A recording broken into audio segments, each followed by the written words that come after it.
"I can't hide any more," she whispered, and the words fell into the wind like brittle glass. Thomas Greaves froze mid-step, the worn leather of his coat catching the dying sun's light. He had seen the prairie hold many secrets, but none had ever made him pause this way. The words carried something heavier than fear. They carried truth. And truth, out here, was dangerous. The horizon burned in shades of ochre and copper, the sun collapsing behind jagged mesas. Dust swirled in the thinning light, curling around weathered fences and the dry bones of last season's crops. Gravies's horse shifted nervously, the iron clink of the stirrups echoing across the empty field. Silence hung thicker than the dust, broken only by the faint rasp of breath that didn't belong to the wind. He had been riding back from the north pasture, where the cattle were restless and the wind whispered of coming storms, when he first noticed it, a figure, small and hunched, huddled against the shadow of the old barn. At first, he thought it was a stray dog, or worse, a scarecrow left to rot. But then the whisper came, fragile yet impossible to ignore. The voice belonged to someone alive, someone human, and someone who shouldn't have been here. His heart thumped against his ribs, an urgent drum of unease.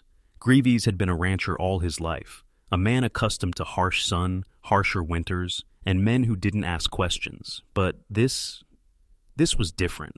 Something about the way the girl's shoulders shook, not from cold, but from a fear he could feel through the distance, made his jaw tighten. There was a story buried in those eyes, one that had likely seen more than any boy her age should endure. He pulled the reins, the leather groaning, and leaned closer. Shadows from the barn's edge swallowed the lower half of her face, hiding more than revealing. Yet the small glimpse of her dirt-streaked cheeks and cracked lips was enough. She wasn't asking for help. She was pleading, daring him to decide if he would intervene or turn away. And out here, every decision carried weight. The wind shifted, and with it, the smell of smoke from some distant fire, war, or perhaps vengeance, waiting just beyond the next ridge. Greaves's fingers grazed the edge of his coat, instinctively reaching for comfort he didn't feel. In that instant he understood the stakes. She had hidden long enough. Someone was looking for her, and if he chose wrong, the cost wouldn't be measured in dollars or cattle. It would be blood.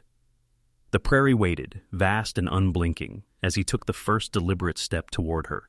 Each stride drew him closer to a truth he had hoped never to face, a secret that had lain buried under years of dust and silence. And then her voice trembled again, softer this time, almost a prayer. "Please, don't let them find me first." The sun dipped below the horizon. Shadows deepened. And Thomas Greaves, rancher, survivor, and reluctant witness to secrets that had no place in daylight, realized that tonight, everything would change. Greaves hesitated at the barn's threshold, the floorboards groaning beneath his boots. The girl didn't move, her wide, hollow eyes fixed on him as if reading the measure of his soul. Her thin fingers clutched a torn shawl to her chest, knuckles white, trembling. She smelled of dust, sweat, and fear, the raw, human scent of someone who had been running too long, hiding too well. Helping her was dangerous. Everyone in the county whispered of what happened to those who sheltered strangers, especially women whose presence hinted at someone else's wrath. Lawmen weren't patient with context. Outlaws weren't forgiving with mercy. Yet when Greaves caught the hollowed curve of her ribs under that grimy shawl, the hunger in her eyes, the indecision in her voice, his mind betrayed reason.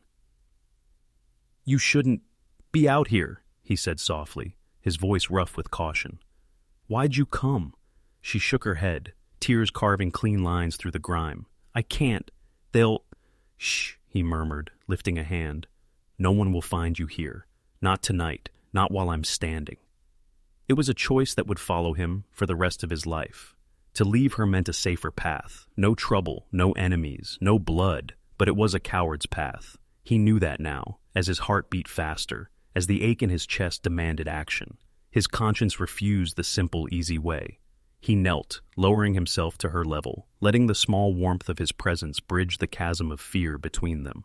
"I don't know who's chasing you," he said, voice barely above a whisper, "but I can't turn you away. Not now."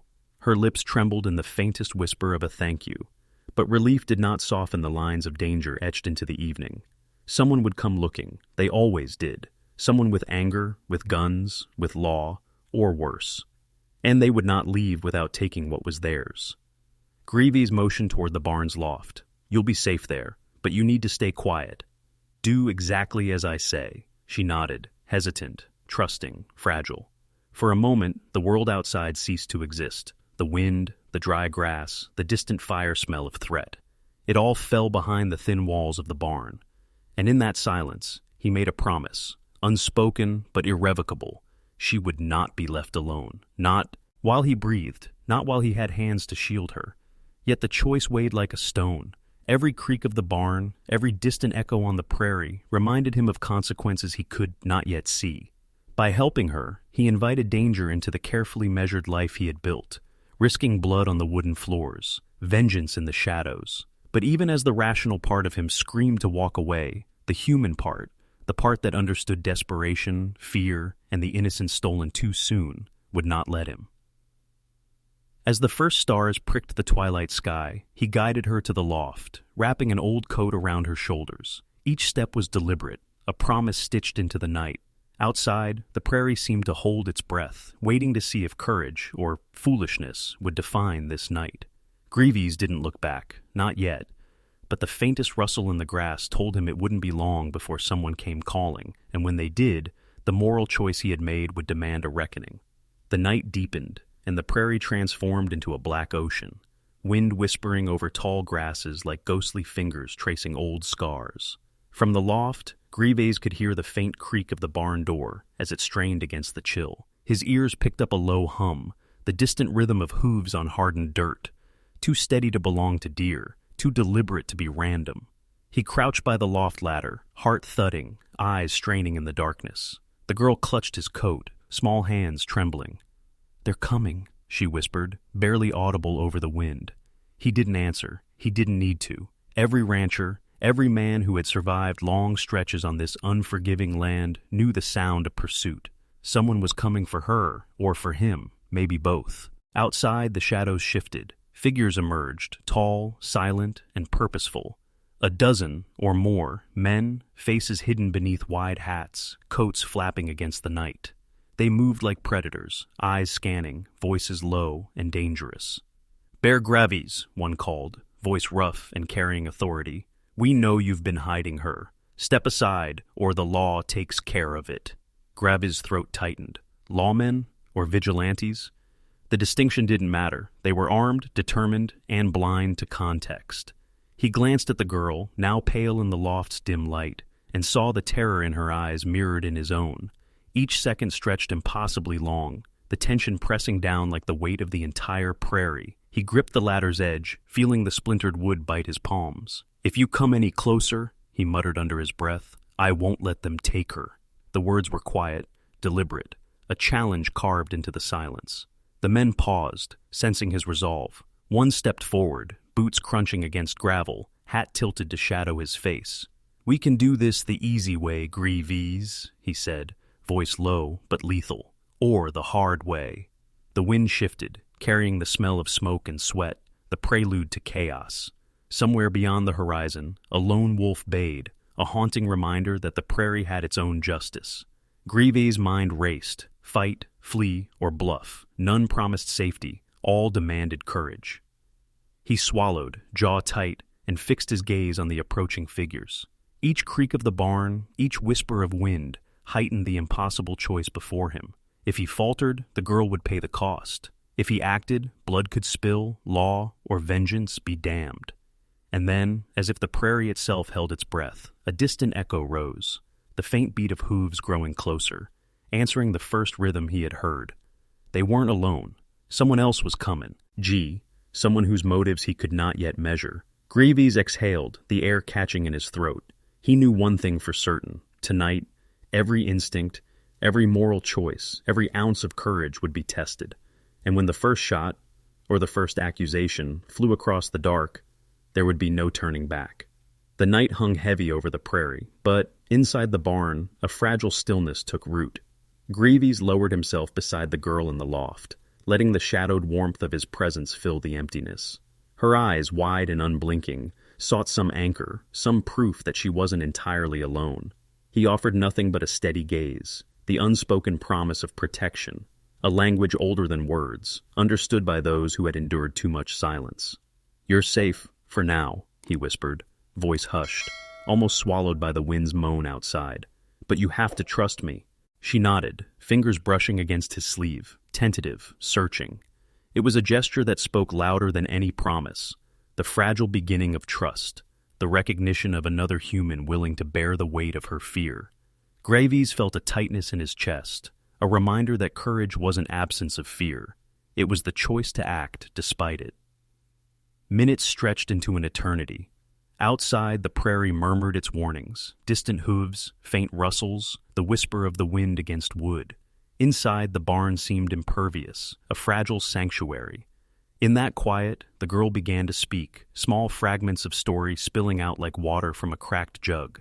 Names, places, betrayals, all veiled in shadowed shame, all pleading for understanding. Graves listened, not as a rancher, not as a man who had spent decades reading cattle and weather, but as a witness to the human soul, raw and exposed. Every word she spoke carved a deeper connection, a tether he could not and would not sever. He realized that helping her wasn't just about survival. It was about recognizing the humanity that had been nearly extinguished by fear and solitude. A breeze slipped through a crack in the barn wall, stirring dust and the faint scent of hay. The girl shivered, and without thinking, he draped his coat around her shoulders again. Her small hand lingered on the coarse fabric, a silent thank you, a bridge across the chasm of loneliness. "You're stronger than you think," he said, voice steady, heavy with quiet conviction. "And you're not alone anymore." For a moment, they simply sat in the loft, two lives tethered by circumstance and choice. The weight of the world, lawmen, enemies, vengeance, still waited outside. But inside, a fragile human connection had taken root. The danger remained, looming, but now it carried a different gravity. It was no longer just about survival. It was about what kind of people they would become under its pressure. Greaves caught her gaze, lingering in the depth of that unspoken understanding. He knew the night could shatter this fragile trust at any moment. But for now, the silence held a promise: courage, empathy, and the quiet redemption that only human connection could offer in a world so often cruel. Outside, shadows shifted again. But inside the barn, something more enduring had begun to take hold, a bond that neither threat nor time could easily sever. Dawn crept over the prairie in slow, reluctant brushstrokes of pink and gold. The barn, once a shadowed refuge, now basked in pale light, dust motes drifting like tiny stars caught in the morning. Greaves stood at the loft ladder, the girl beside him, her eyes finally less haunted, the tremor in her hands replaced by cautious steadiness. They had survived the night, not unscathed but intact, and that alone was a victory in this unforgiving land. Outside, the prairie was quiet. The threats of yesterday, lawmen, pursuers, vengeance, had receded like the tide, uncertain and distant. Greaves didn't know if they would return, but the night had proven something more vital. Courage and conscience had a weight greater than fear. He had chosen humanity over safety, and that choice now cast its quiet light over the horizon. The girl spoke softly, almost shyly. Why did you help me?" Her voice carried a tremor of disbelief, as though mercy was an unfamiliar language. Greaves knelt, resting his hands on the worn wood between them. "Because someone had to, and because no one deserves to be hunted for the sake of fear or old grudges." He paused, letting the words sink in. "You're not invisible. You're not alone." Her lips curved in the faintest trace of a smile, fragile but real, a blossom pushing through hardened soil. She understood now. He had not only protected her from those who sought her life, but also offered a glimpse of hope in a world that had shown her little. Time passed slowly, measured by the sun, climbing higher and the distant cry of hawks. Graves led her down from the loft, hands brushing, a silent pact between two survivors. Every step across the worn floorboards carried a weight of choices made and dangers avoided, but it also carried the fragile promise of a future unbound by shadows. Years later, stories would be told about the night the rancher found the girl hiding in his barn. Some would call it courage, some folly. But those who knew the truth, those who understood the quiet, human choices that define character, would remember it as something rarer, redemption stitched into the dust and wind of the prairie. The girl, now grown, would often return to the barn, brushing her fingers along the old wood. And each time, she would remember the man who had chosen her life over his own comfort, who had taught her that even in the harshest lands, human kindness could leave a mark deeper than any scar. Gravi stood outside, watching the sun spill over the plains, coat dusted with morning dew. He had faced the impossible, held the line between fear and morality, and emerged changed. And somewhere in the wind, if one listened closely, it carried a whisper of truth. Courage isn't the absence of danger. It's the choice to act when every instinct screams to flee. And in that quiet, radiant dawn, the prairie held its breath once more, witness to a night of fear, trust, and the fragile triumph of human connection.